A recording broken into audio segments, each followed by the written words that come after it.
గుడి ఎటుంటుంది? నా కుడి భుజం వేపుకుంటుంది.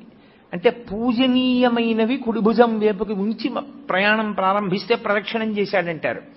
కుడి భుజం వేపుకుంచి తిరుగుతున్నాను. చండీశ్వరుడి సోమసూత్రం వరకు వచ్చాను. బయటకుంది సోమసూత్రం, కప్పేసి లేదు. ఇక్కడ దేవాలయంలో కప్పబడి ఉంటుంది, పైకి తెలియదు సోమసూత్రం. పైకి ఉందనుకోండి, నేను ఇక దాటకూడదు, గృహస్థుని, నాకు వివాహం అయిపోయింది.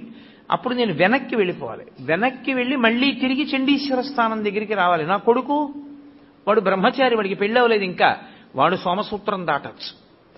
వాడు సోమసూత్రం దాటి గుండ్రంగా తిరిగి శివుడికి ఎదురుగుండా వస్తాడు. నేను సోమసూత్రం దాకా వెళ్ళి వెనక్కి వెళ్ళి చండీశ్వరుణ్ణి చూసి చండీశ్వరుడి దగ్గర నుంచి మళ్ళీ తిరిగి శివలింగం దగ్గరికి వస్తాను.